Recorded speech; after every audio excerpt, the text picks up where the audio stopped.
Well, in the Gladstone region, we're absolutely spoilt for options. Me personally, I've got a young family, so we like to hang out in parks on the weekend, which there's that many. We like to mix it up and really keep it exciting for the young kids, which they love. Me personally, I'm into fitness, lots of running trails, lots of walking trails. I love mountain biking, and if you like mountain biking, Gladstone's one of the best regions. What makes me proud to work for Gladstone Regional Council is the fact that we get to make a difference every day. The fact that when you see kids having parties on the weekends at parks, knowing the work that you did during the week has resulted in them having a really good time. My name is Ryan Haney. I'm a technical officer for the Gladstone Regional Council.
Sign up to Council's disaster and weather event warning system. Receive alerts about emergency news, severe weather events and other public safety alerts via SMS or email. Registering to the disaster messaging system is free.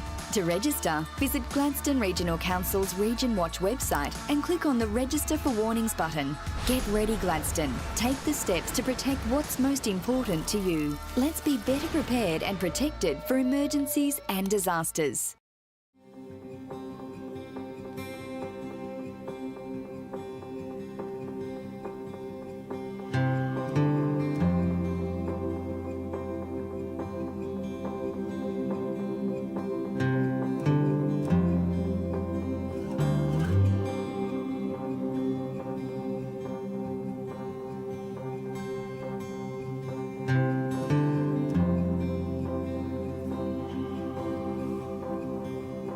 Well, good morning. The time being 9 a.m, I declare open the general meeting for the Gladstone Regional Council for Tuesday the 20th of August 2024. We have no apologies this morning, all are present. So I'll move on to the next item on the agenda, councillors, which is messages of condolence. And the first message of condolence is from myself, from Kathy Coburn. Kathy was born in the Boyne Valley in 1939 on the 17th of July and grew up on a property known as Glen Rosa, which I said is about 62 kilometres from Gladstone in the valley. Kathy went to Ngurin State School, which only had one teacher at the time, but then later on had an assistant teacher as well. Mrs. Coburn also worked for Friends in Gladstone in the Main Street, which was a department store back in the day. Those might remember.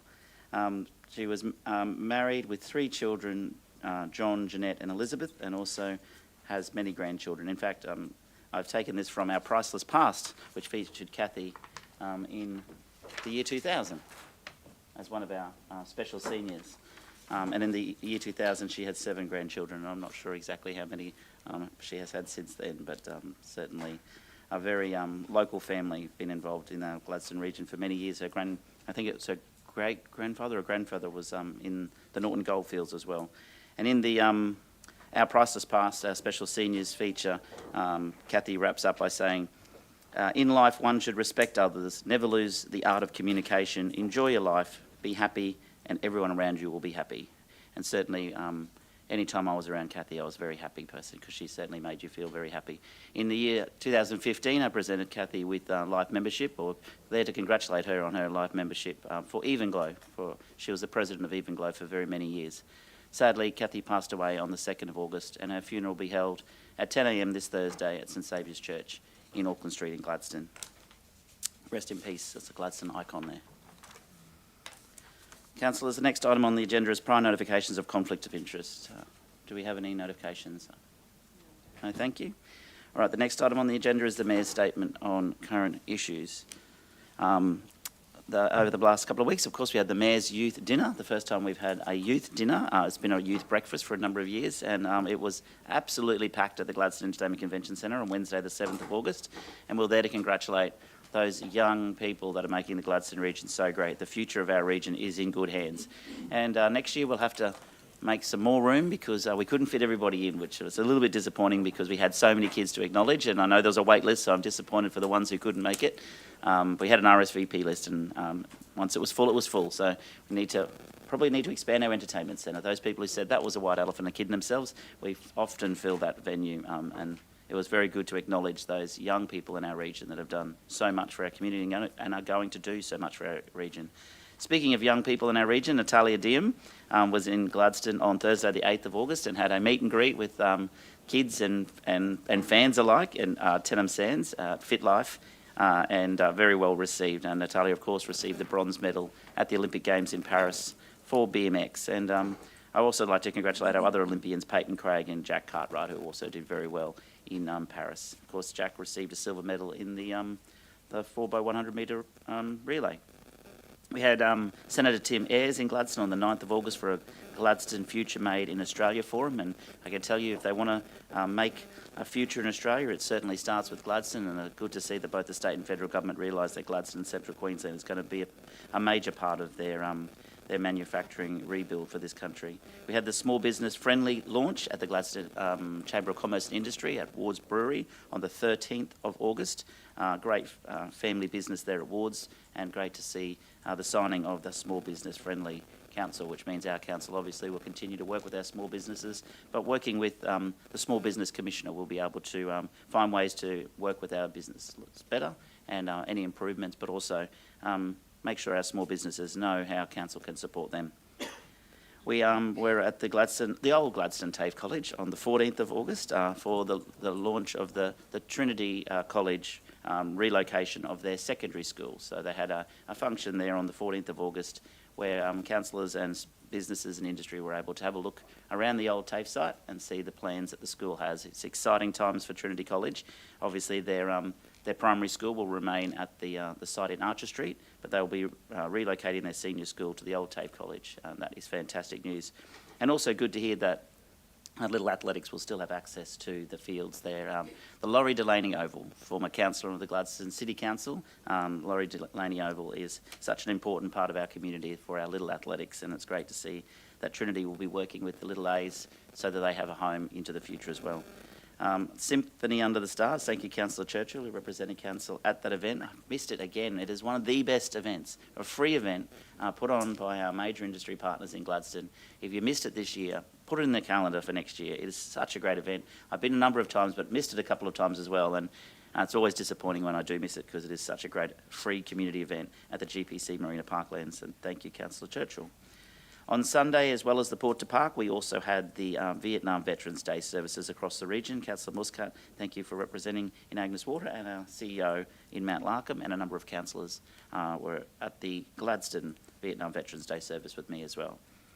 Upcoming, we have the Gladstone Regional Art Gallery Museum 30th Golding Showcase this Friday on the 23rd of August. Thank you, Councillor Holzheimer, who will be speaking at that event. It is one of the biggest events at the Gladstone Art Gallery for the year, showcasing all of our students' fantastic artwork.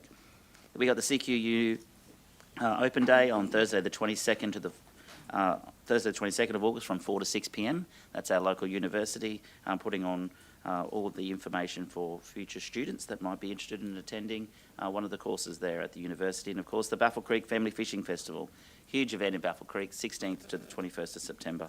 And finally, I just would like to remind local charities that the beneficiary nominations for the Mayor's Charity Ball, the Santos GL&G Mayor's Charity Ball, close on Friday the 30th of August.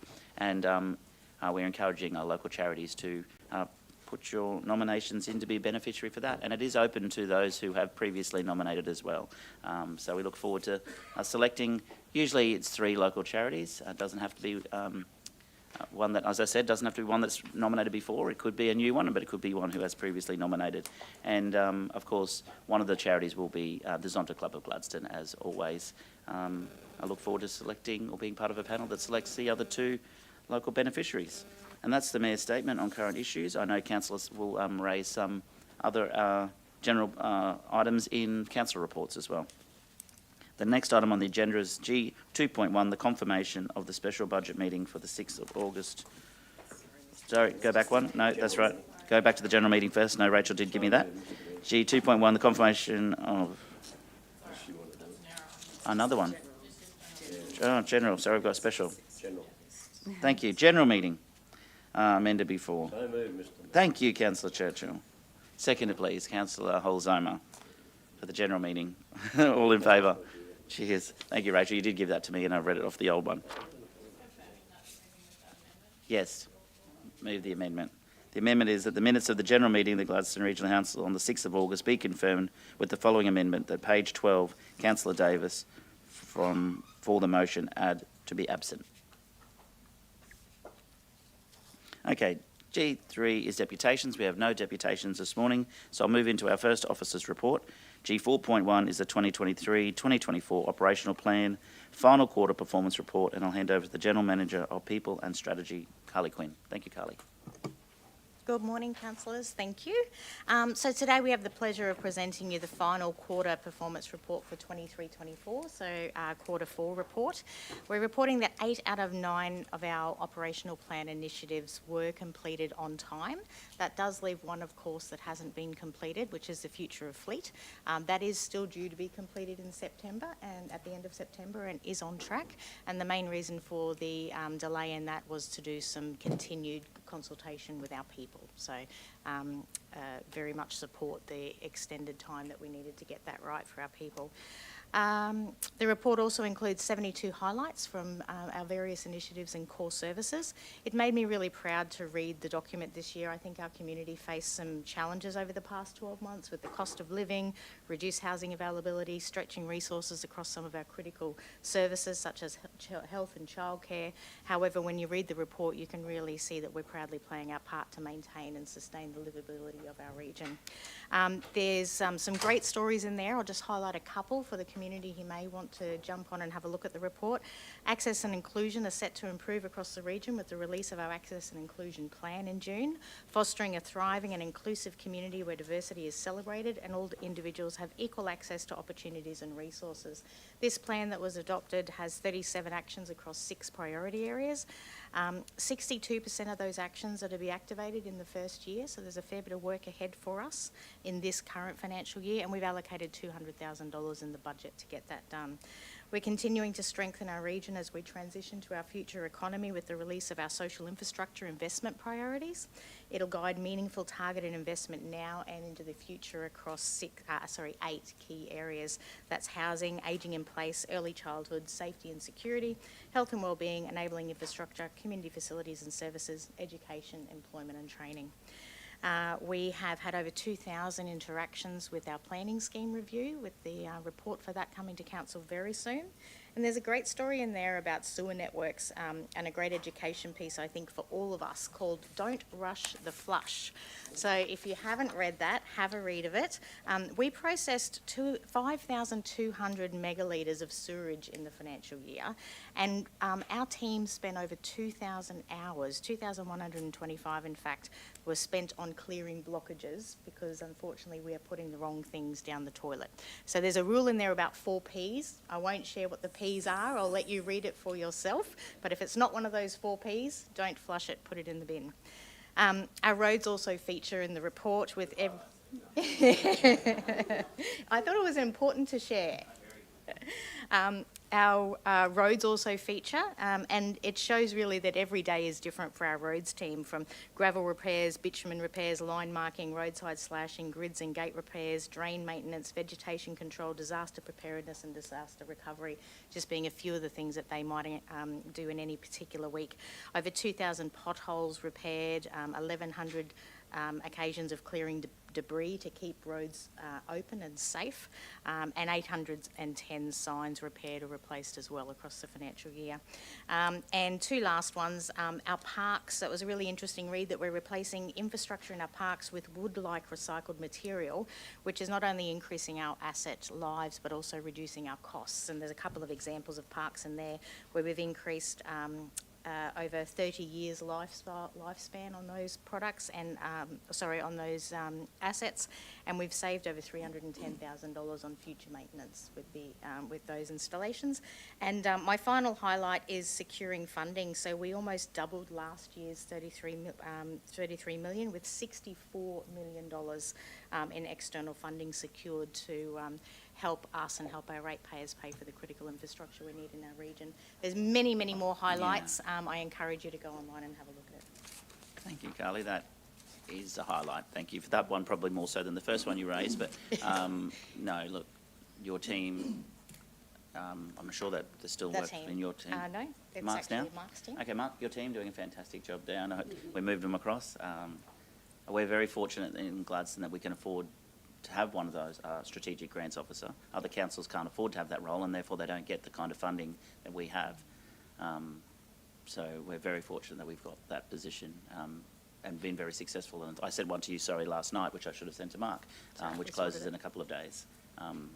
We should, if we haven't already applied, we should be applying for that too. The federal government and the state government are going to be throwing money around over the next few months, and we want to make sure we get a part of it. Max, please.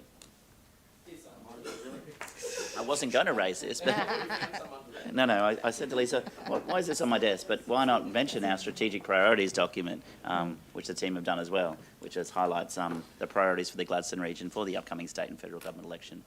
To Glenn, Stephen, and Colin, and Bryson, who might be watching online, we'll be sending you a copy very shortly. Any questions for Carly, please? No questions. Can I have a mover then? That was very well done. Councillor McClintock and Councillor Patrick. Moved and seconded. All in favour? That's carried. Thanks, Carly. That was very quick. Okay, G4.2 is a tender 116-24. Long-awaited tender for the 1770 Caravan Park and Campground and Workman's Beach Campground lease.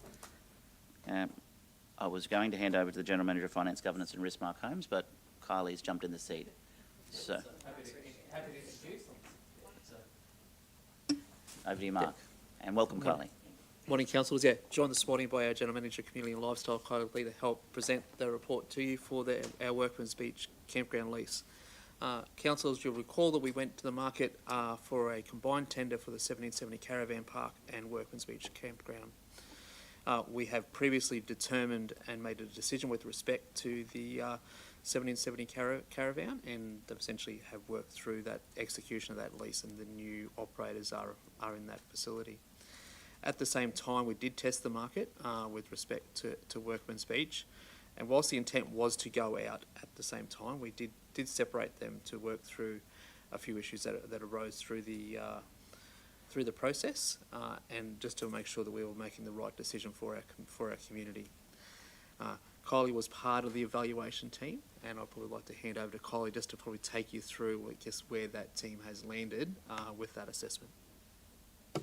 Thank you, Mark, and good morning, Mayor and councillors.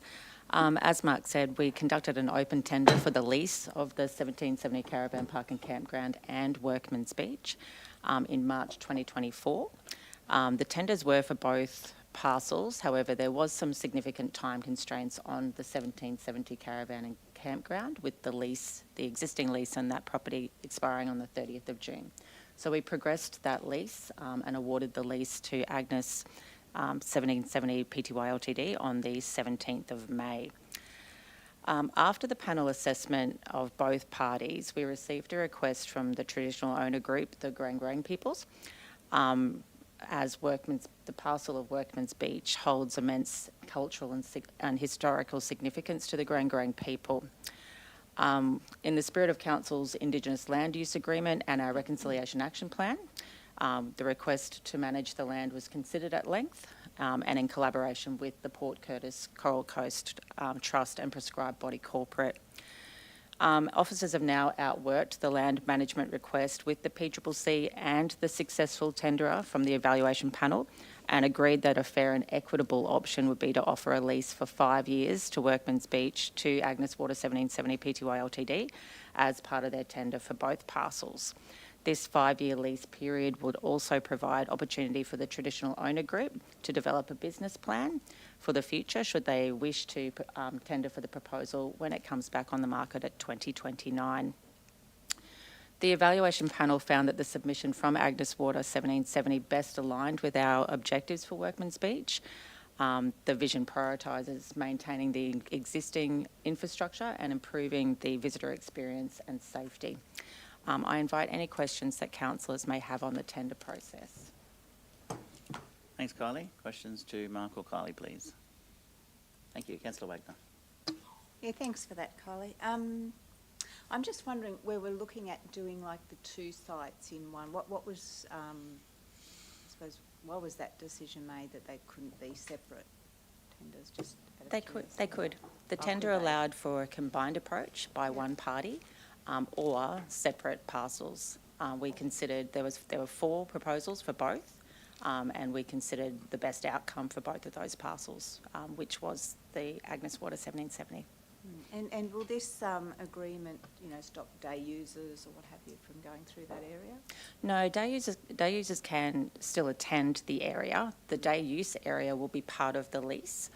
We've decided to do that as a safety precaution. We were getting a lot of illegal campers camping in the day use area, so the day use area will still absolutely be open to the public, but under the management of Agnes Water 1770 Pty Ltd as part of the lease. Oh, yeah.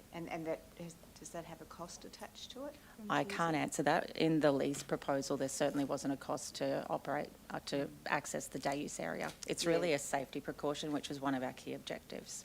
Yeah, I understand, but it would be great to make sure that we, do allow people access because it's Yeah. a community. There certainly Land as wasn't well. any conversation with the successful tenderer about charging an access fee for the day use area. Excellent. No worries. Well, thank you. Thank you. Any further questions, councillors? Councillor Goodluck. Oh, you want to move it? Yes, well, I'd be happy to move it too, but I'll take that. Move, Councillor Goodluck, seconding Councillor Patrick, or do you have a question? Okay, all right, well, I'll get a seconder first and then I'll take that. Thank you. Councillor Muscat, question? Kylie, good morning, through Madam CEO.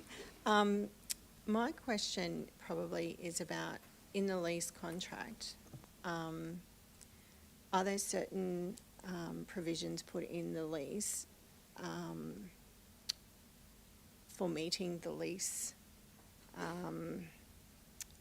payables to council? With respect to income? Yes, so there's definitely income which is provided in the report to council. So the income, It's in the confidential attachment. Yeah, I know. it's also in the report. Yeah, oh, so in comparison to the others, it is, yeah. So, sorry, is the question about the comparison to others? Okay, We can't answer that is in the confidential No, attachment. I know. So I'm wondering, are we able to go into confidential so I can ask the questions? Mr Mayor, would it help to clarify that the recommended tenderer was offering the most revenue to council? That's an area of confusion, so. No, that's not the confusion. Okay, all right. I think the council's question is about the recovery and the Yes. certainty with respect to To the the lease amount. revenue. And I think that certainly in terms of the lease terms Yes, thank would you. be part of Thank the you. part of the lease agreement. I would think if the rentals aren't in alignment with what we've executed as a lease agreement, then they would be in breach. Yes. Does that answer your question? Do you need to go into confidential? I don't even know if we No. can. If that's in place, then I'm happy with that. Okay. To clarify, yeah, it's, yeah. As so long you're as she's talking happy, about I'm that- happy. Yeah, just so it's how much the operator will charge for the use of the space to people coming to use it. Is that the question? But it's also about making That- sure that our lease Our is lease. appropriately worded and has the strength with respect to enforcing that recovery. That's correct. And that they essentially could be in breach, and give with appropriate notices Yes. given under that lease if those revenue expectations aren't met. Okay.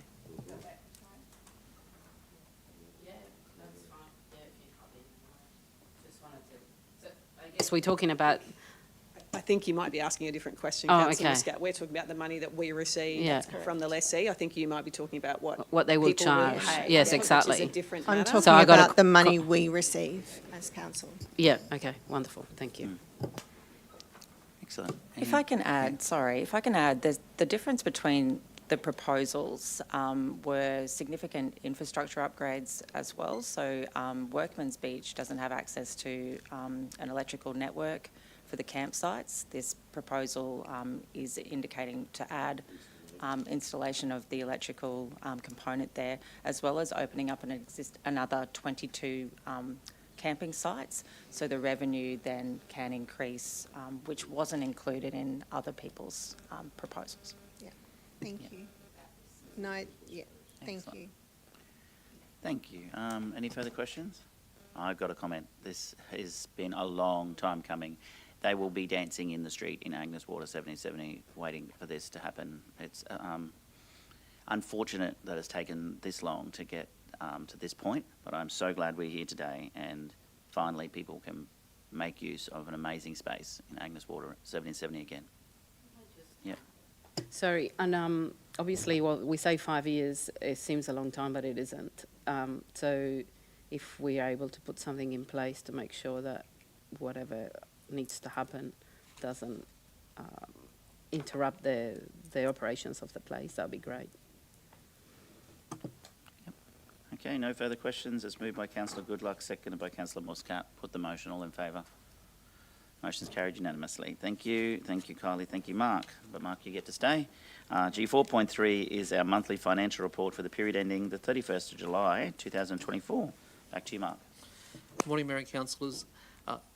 This report is your monthly financial report for the end of July, so it represents the first financial report for the 24-25 financial year.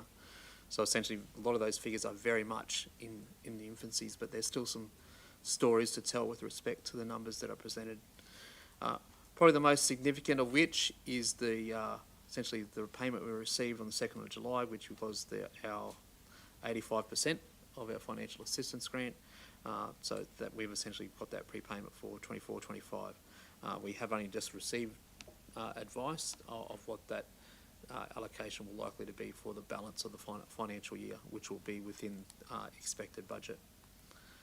With respect to our expenses, again, still very much within our infancy, but very much in alignment with where we would expect to be at this time of year. Our capital works, whilst the number looks low on a pro rata basis, it's still there is a lot of work in train and contracts progressing, so the team is comfortable with where that progress is going. So there was $3.3 million worth of expenditure through the month of July, but there's a lot of projects that are well and truly in progress. Certainly with respect to our outstanding rates, at the end of July, it's very much at the end of essentially our rating cycle before we move into the next one.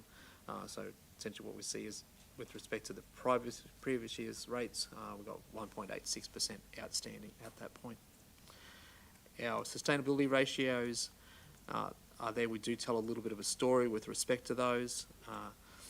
There will be some movements in the first month or two because of essentially just the abnormalities with some of those receipts. So our operating surplus ratio is showing higher, but as we incur a lot of those expenses, that'll come back in alignment with respect to budget.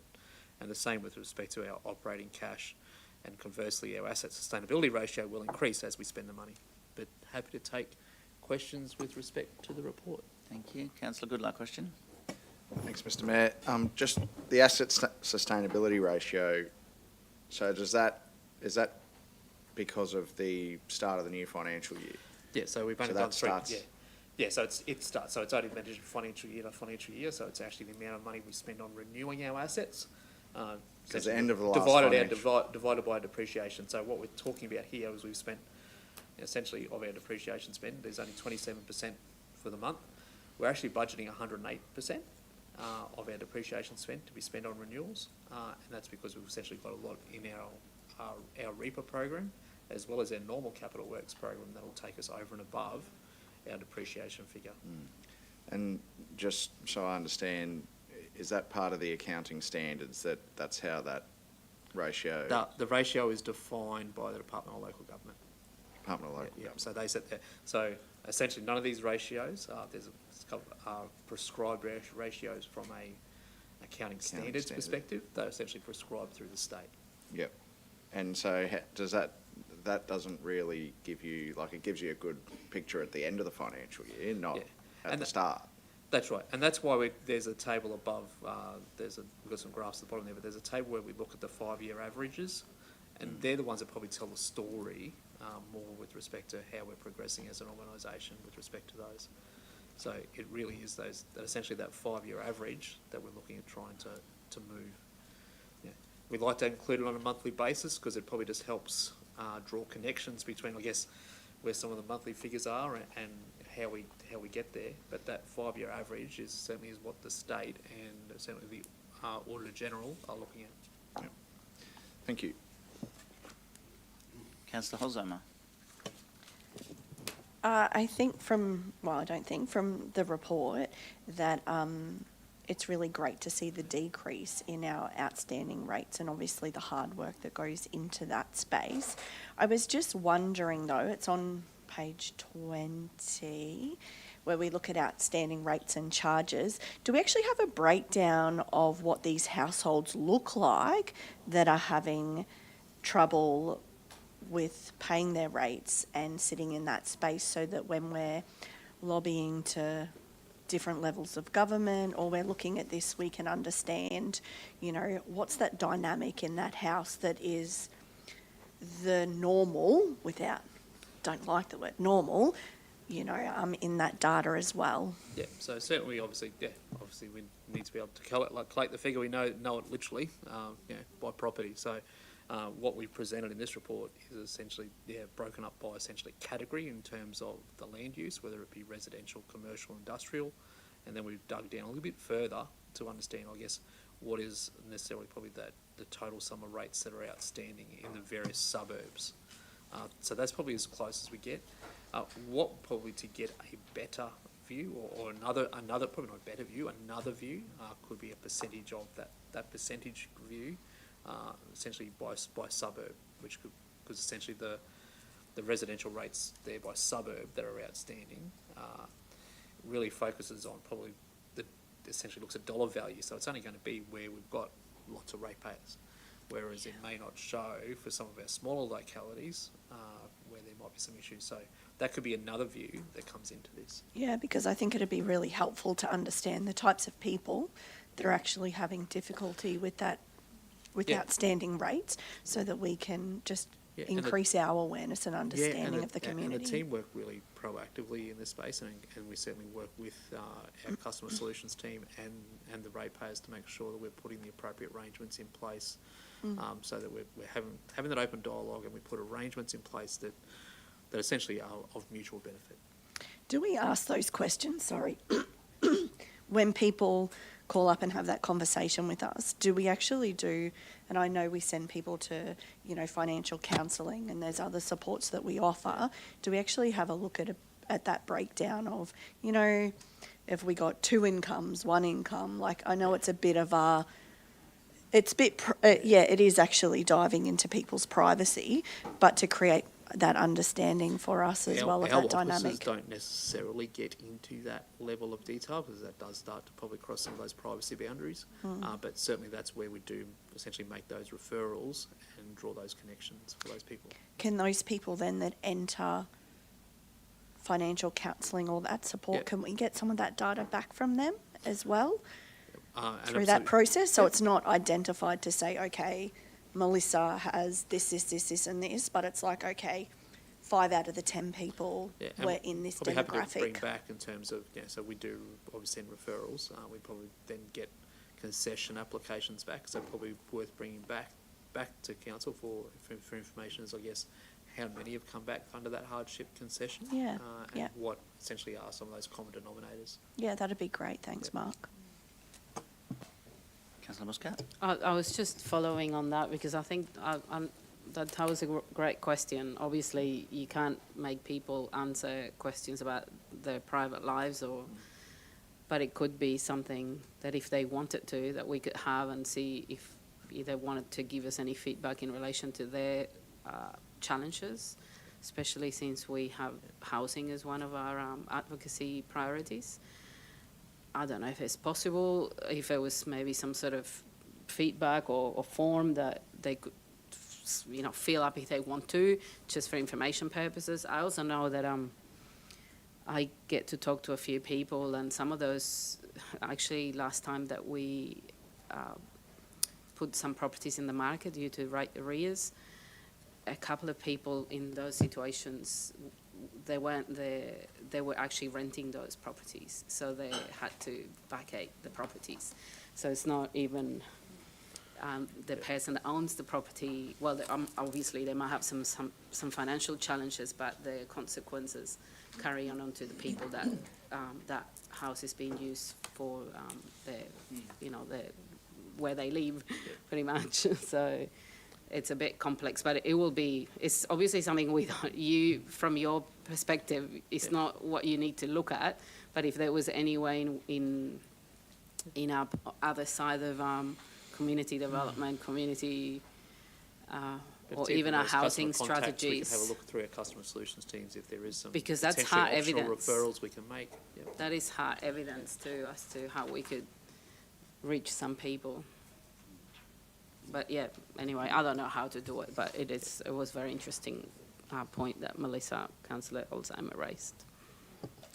Thank you. Councillor McClintock? Yeah, thank you.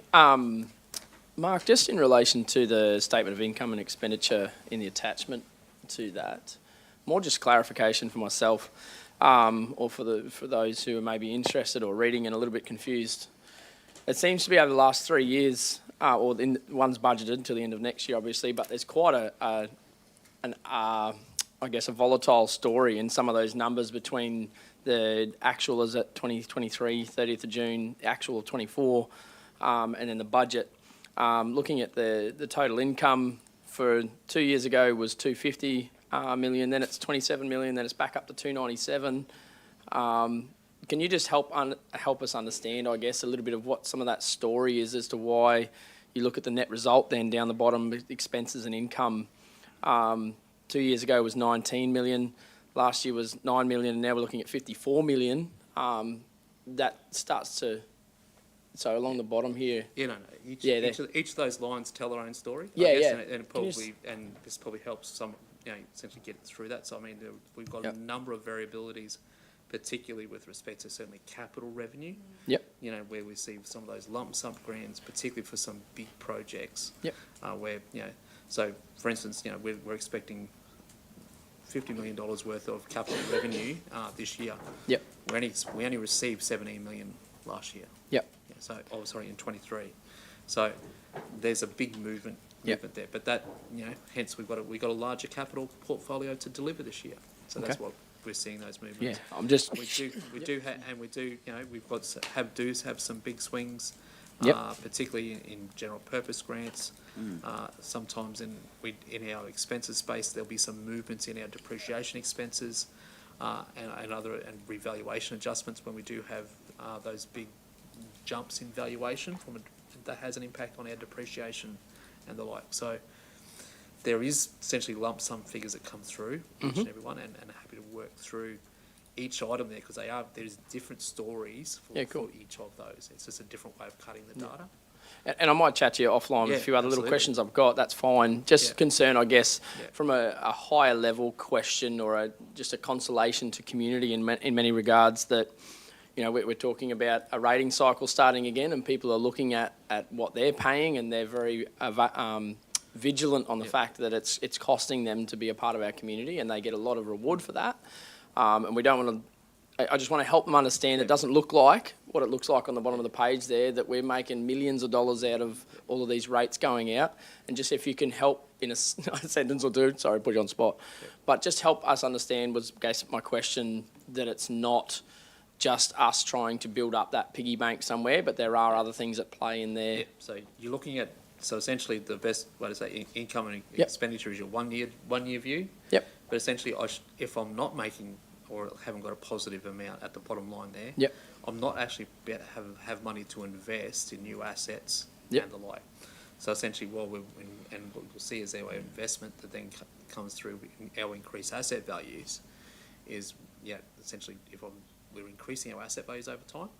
So, but essentially that if I don't have that money coming in, I can't help fund that program, and in fact we go backwards.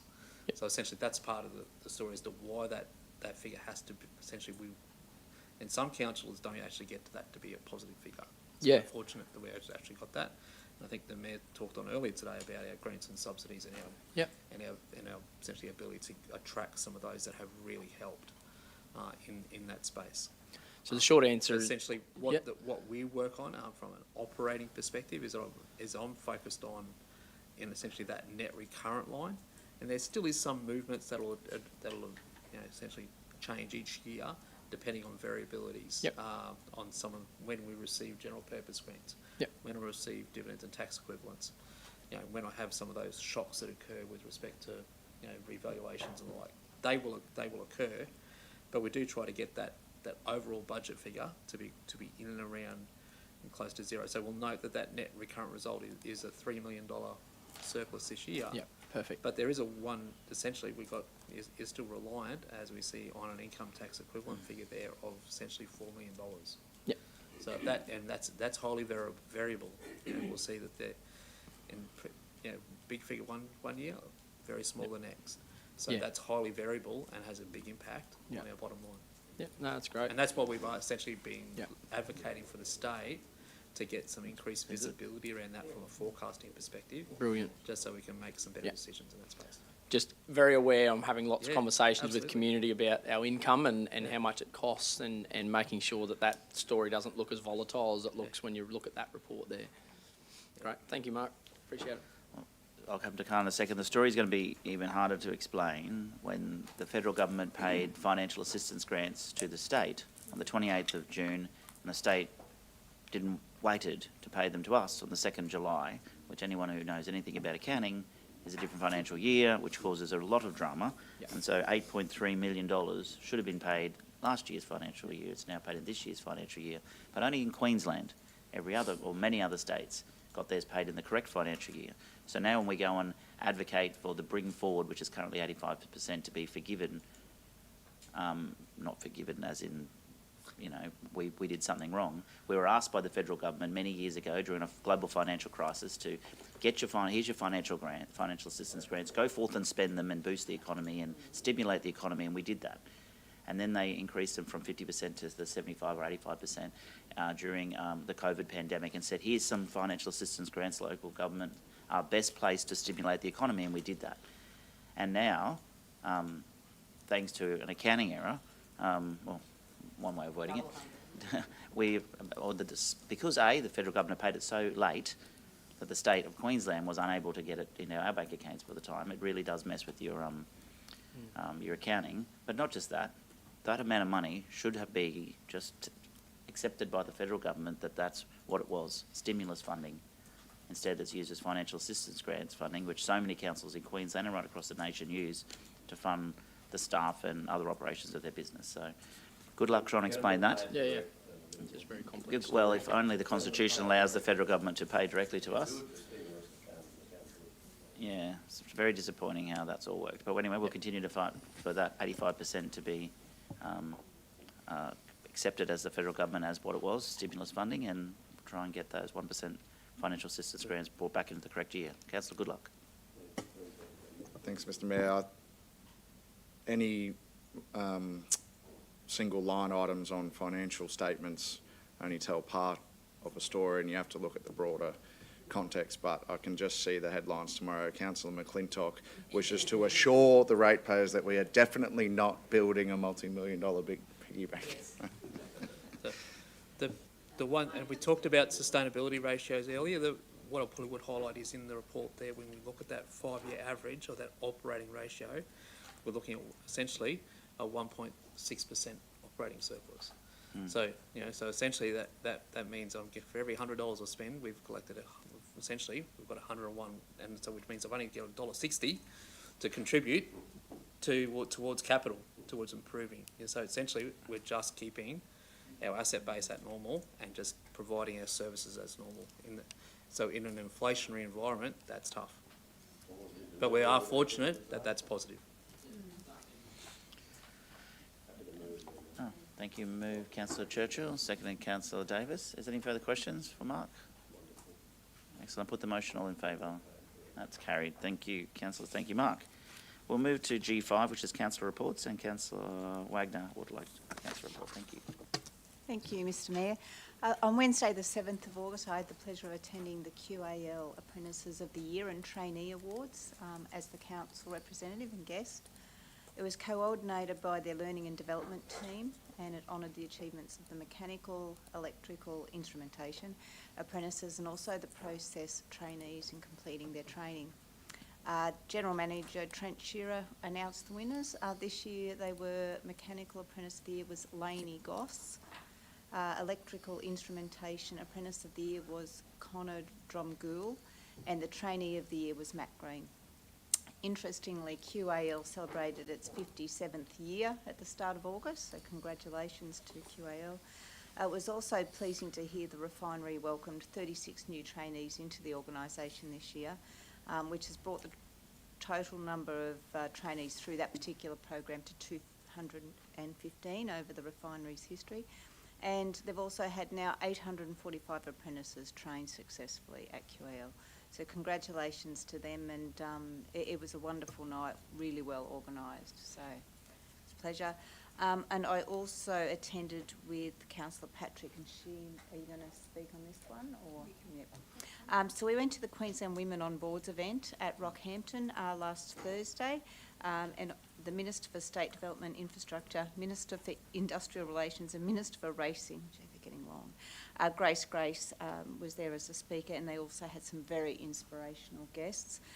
We were lucky enough to have 3 of our youth council members as well attend, and one had a baby with her, which was just lovely. It was a great event, and it was really about trying to bring that balance in high-level positions and on boards of women and men. So the state government obviously has a whole plan around that, and this was about, I suppose, inspiring people to put their name forward to be, if you're a female, on boards, and it was, yeah, a really great event.